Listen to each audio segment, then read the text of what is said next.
Good evening, everybody. The Music Fan is back, bringing smiles to the faces, knowledge to the people, and most importantly, music to the masses. Hope everyone had a happy Thanksgiving. I am, of course, back with another Are You In? And tonight, we're taking a look at the newest Clipping album entitled There Existed an Addiction to Blood. Clipping is an experimental hip-hop / industrial hip-hop group from Los Angeles, California. Members include producers William Hudson and Jonathan Snipes, and rapper Daveed Diggs. Their previous main albums include Clipping in 2014 and Splendor and Misery in 2016.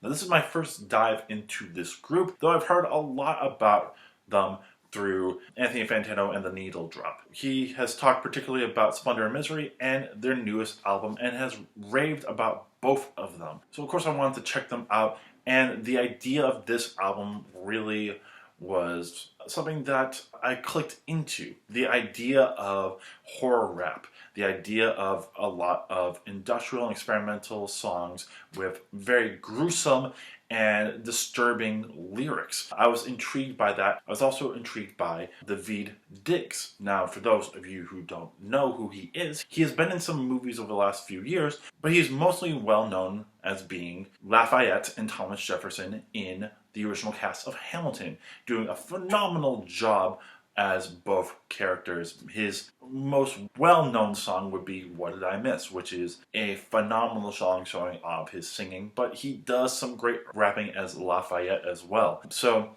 I was very curious to see what Thomas Jefferson would be doing on a gruesome and horrifying album. So of course I have come to the right place. Why not celebrate the end of Thanksgiving with a Halloween album? Went into this with great expectations and was delivered an incredible album. The vibe of this whole entire album fits perfectly with the lyrics that are going around this. This is a gruesome, this is a scary album. And though it might not get you jumping out of your seat, you're gonna feel horrified by a lot of these songs. So, for example, let's start with the intro, which seems to be talking about a victim being in the wrong place at the wrong time as either monsters or murderers are inching up behind them. What's really cool about this one is Daveed Diggs is on what sounds like a tape recording or an answering machine, and he's rapping about everything that's going around. And it's basically from the perspective of someone listening to this, and then at the end you hear a gasp as something just happened.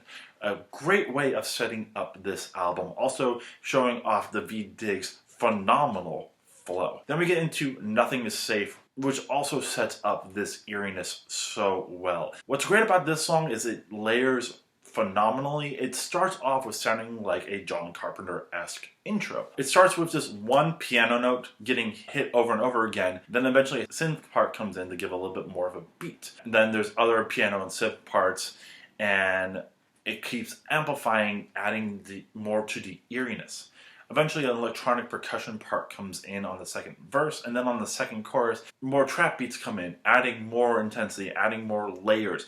Also, Daveed does so well with the storytelling. This whole entire album is great with storytelling, and this one is no slouch either. What it seems like is a bunch of robbers in a hideout trying to fend off cops and thinking that they're safe, but then all of a sudden a storm of bullets comes from the cops' side. It's really gruesome, and it really sets up the atmosphere so well. On the first verse it talks about the robbers being locked up in there and feeling safe, and then as the song goes on and as the intensity comes in, there's more combat and more escalation. The flow of this song fits perfectly with the lyrics that are going on. We then get into He Dead featuring Ed Balloon. This could potentially be a add-on to Nothing Is Safe, where it seems to be about someone running away from the cops and thinking about the life that he's left behind. A lot of the rapping from Daveed Diggs is fairly solid on here, but one thing that I have kind of an issue with is the simplicity of the arrangement. It feels a little bit too long at the beginning. Ed Balloon does solid on the vocals, it adds some eeriness to it,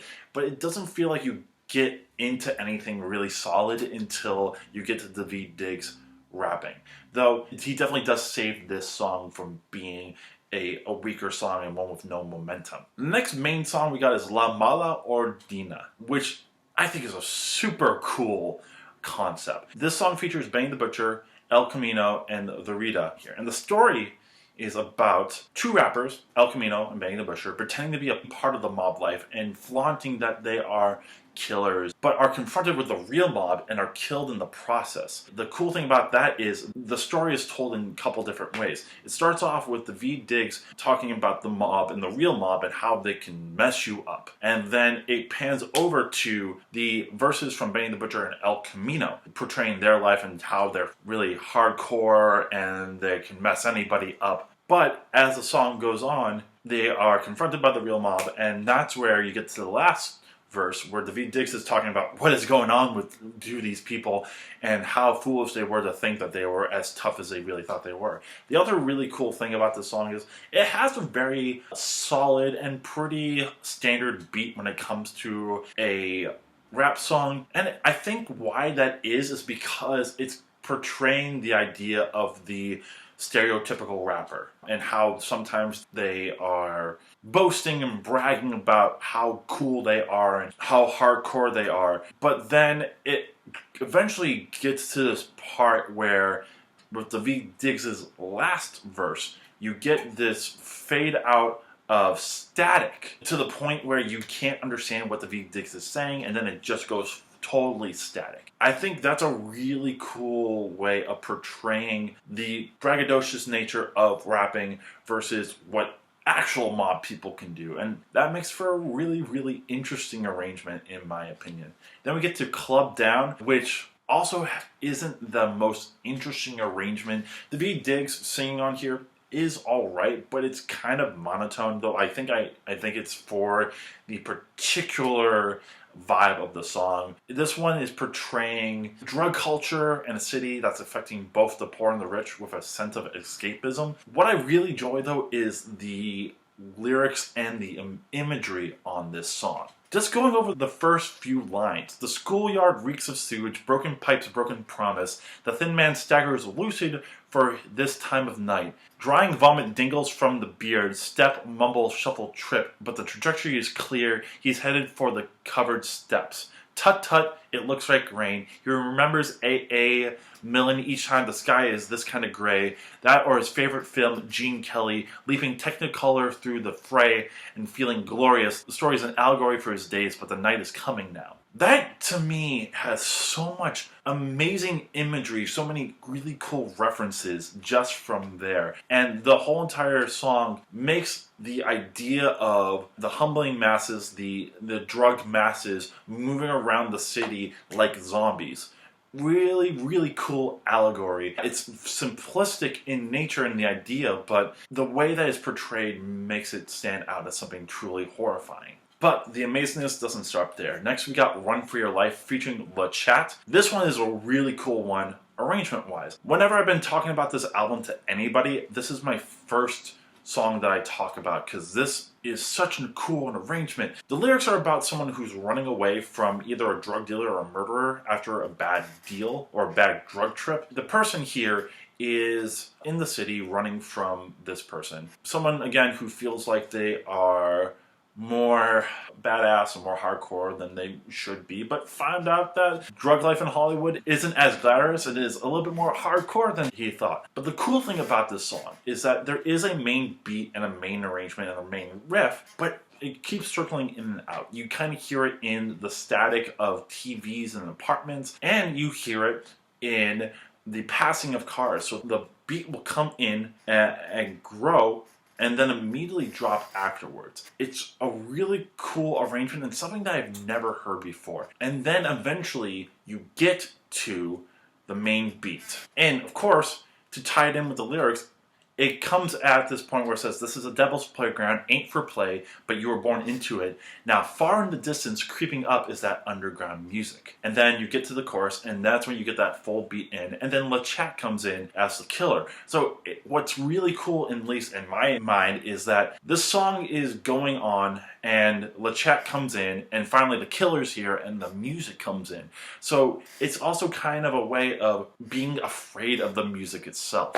I think that is super cool as an arrangement. Next we get to The Show, which is about watching someone torturing a victim on the deep web. You may have heard of this idea on the deep dark web. These rooms, these chat rooms where you can watch people getting tortured just because, and you're probably paying money for it as well. The way that he describes this is so playful, and the beat itself is so fun, making for a very grotesque yet really fun song as well. I love lines like, the best menage is a death menage, agree? Chest massage with electric rod for 3. Just because, probably set the jaws with rebarb, and then pause while you get your photography. It's crazy. The imagery there is so disgusting, yet it's so fun at the same time. Even the chorus going, don't know which body part should go, first spin the wheel, vertigo. It's an art you partake in and just know, you all paid to watch, let's start the show. Come on, sit your ass down, don't blink, don't make a sound, just look, it's okay to cry, you live your best life when you watch them die. The beat, the rapping, the flow, all just phenomenal, making for an incredibly interesting song. Then we get to All in Your Head, which features Counterfeit Madison and Robin Hood. The lyrics here are about comparing the idea to possession to a pimp controlling a prostitute's every move, which I really enjoy the allegory there. This is one of the more hard and industrial songs on here, and it makes it even more eerie with Daveed Diggs just doing very short lines and very sparse words. My biggest problem, like in Key Dead, it feels like the arrangement sometimes stops momentum, especially when the singing comes in. I feel like the flow isn't great from there, but I do like the rapping parts where it's like recorded and it feels a little bit more slam poetry. The flow is really cool at times as well, making for a decent song, a more industrial, more atmospheric song than everything else. Just wish the momentum was a little bit better. Though it goes into Blood of the Fang, which is about fighting back against white supremacy with violence rather than protest. The best flow from Daveed Diggs on this album. Absolutely incredible. The arrangement itself is pretty mainstream, a little bit more single-based rather than more atmospheric like the rest of the album, but it works perfectly with the lyrics and with the flow. Incredible. Absolutely incredible. This is where I knew this was going to be an amazing album. You have to listen to that third verse. The way that he flows is incredible. I just absolutely adore this song. It's my favorite song on the album, and the lyrical content is also really good as well. Then we get to Story 7, which, if you've listened to other Clipping albums, they have always had this story series. I'm not going to go deep into what is going on here because I don't know it that well, and I don't want to spoil the story because I'd rather go back and listen to the rest of this before letting you guys know what's going on. But what is so freaking cool about this song is the timing on here. As Daveed Diggs quotes himself, I had the Subdivision of 15/16 thing in my head since we made A Better Place. I've heard that 4 and 6 subdivision of 12/8 thing done a lot, but never heard 15 or 21 divided like that, and I've wanted to do it since A Better Place. 15/16, freaking 15/16 on a rap song. I've never heard that before. It's so cool to listen to. The flow is so sporadic, but fun at the same time. I absolutely adore it. And yeah, eventually it does calm down to a 4/4, a solid 4/4, but his flow still goes phenomenally throughout that song. A really cool song. We move into Attunement, which is the last rap song on the album. This one is also showing off a lot of his flow as well. He basically saves the best for last in terms of his flow. It's absolutely incredible. It's another really grotesque song about someone being held captive against their will and being tortured. The ho-hum being tortured song, you know. Another problem that does come up is the ending of it. It's not bad. It adds a lot to the eeriness, to the hardness of this song. But what happens is he goes back to doing a little bit more of sparse words and rapping, and letting the intensity of the arrangement go on. The problem there is that because a lot of these songs are industrial and very simplistic, it doesn't really feel much different from what has been going on, but it is a nice way of ending all the rapping. We also do get some interludes that help ratchet up the intensity, the eeriness, the spookiness of this album. Haunting is the first one, which is a tape-recorded interview about a haunting going on, and just the vibe of it adds perfectly to what is going on around it. Prophecy is a very eerie instrumental, not bad, just not really memorable. Possession is really cool. It's an excerpt taken from a 1971 movie called The Return of Count Yorga, which is an interlude about a woman being hypnotized into being possessed, which flows really nicely into the idea of all in your head. Another really interesting thing about this album is a lot of these interludes and excerpts and some of the music itself comes from some blaxploitation films. For those of you who don't know what blaxploitation is, it's a term coined in the early 1970s to refer to black action films that were aimed at black audiences, featuring African American actors in lead roles and often having anti-establishment plots. These films were frequently condemned for stereotypical characterization and glorification of violence. It's really cool how Daveed Diggs and these producers are taking a part of black film history and putting it into this album. What's also really interesting to me is the way that they portray some more modern day ideas and problems in a horrifying light. Whether it's the idea of police brutality or how white people are targeting minorities or the state of the world, and making it more of a setting for horror. This would be very close to being my #1 album of the year, and it's still pretty close, but there's one big problem to me, and it's Piano Burning, an 18-minute long instrumental of a piano being lit on fire in a field, and you slowly hear the wood burning, the wires snapping. It would have been cool for 3 minutes, maybe 5 minutes top. You don't need it for 18 minutes. It's unfortunate because even though it's an interesting idea, it just feels like it doesn't go anywhere. I was really waiting for a climax or, a jump scare or anything to just continue the eeriness of the album and end it with a interesting climax. But the problem here is that it doesn't go anywhere, and it leaves a bad taste in my mouth as the closing track, which is unfortunate because the rest of this album is absolutely incredible. It's horrifying, it's grotesque. Daveed's flow is incredible, his storytelling is amazing. The producing on here, even though it's not necessarily diverse in sound on a lot of the industrial parts, it adds well to the storytelling and even goes far and beyond what music has done in the past in terms of creating an interesting image. Stuff like Run for Your Life or La Mola Ordina or even Nothing Is Safe shows how you can take the music and add it to the story to benefit the story rather than just being a place where the story lies. It's absolutely an incredible album. Far and away one of the better albums of the year and the best rap album that I've heard all year. There's only a few nitpicks, the last song on the album and some of the momentum on some of these more simplistic and not as rap heavy songs. It's not always there, but if you're looking for an incredible rap album, something a little bit different than you've usually listened to, if you're looking for some interesting horror ideas and interesting storytelling, this is the album for you. Gotta say, without a shadow of a doubt, listen to this album on repeat. Yeah, the lyrical content might push some people away.